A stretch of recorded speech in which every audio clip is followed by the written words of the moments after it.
వార్తా కథనాలను విశ్లేషించే ముందుగా మంత్రికి సంబంధించిన వార్తలను కనుక గమనించినట్టయితే మంత్రికి సంబంధించిన ప్రజలు అల్ప సంతోషులు.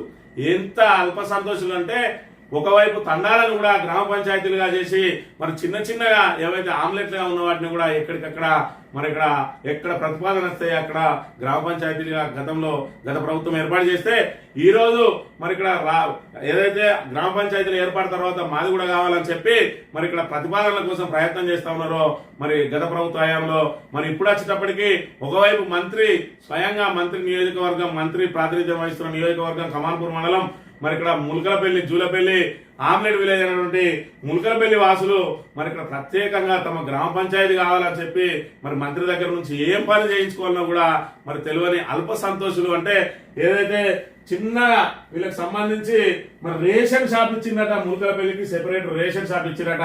అది దశాబ్దాల కళాట. వీళ్ళకు ఆ దశాబ్దాల కళ నెరవేర్చినందుకు ఇక్కడ శ్రీధర్ బాబుకు నిన్నటి రోజున పాలాభిషేకం చేసిండ్రు కాంగ్రెస్ నాయకులు.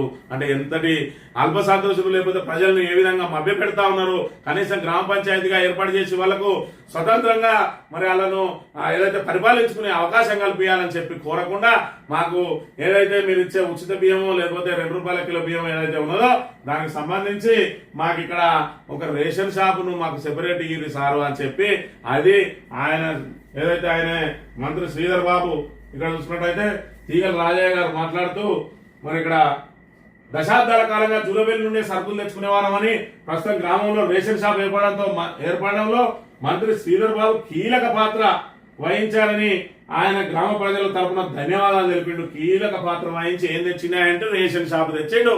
దానికి మంత్రికి పాలాభిషేకాలు. మరి ఇక్కడ ప్రత్యేక గ్రామ పంచాయతీ కావాలని చెప్పి ఈ నాయకుడు కోరడు. మరి ఆ ప్రజలకు తెలియదు ఇవాళ ఏదైతే ఆ ఉచిత బియ్యం ఇచ్చేదో లేకపోతే ₹2 కిలో బియ్యం ఇచ్చేదో అది వాళ్ళ గ్రామం నుండి పోస్తే దానికే మరి మహాప్రభు అని చెప్పి ఇక్కడ సంబరాలు జరుపుకుంటా ఉన్న మంతని ప్రజలు ఎంత అల్ప సంతోషులు. మరి ఈ అల్ప సంతోషులను బట్టి ఇక్కడ మన పరిపాలన ఏ విధంగా సాగుతా ఉన్నది.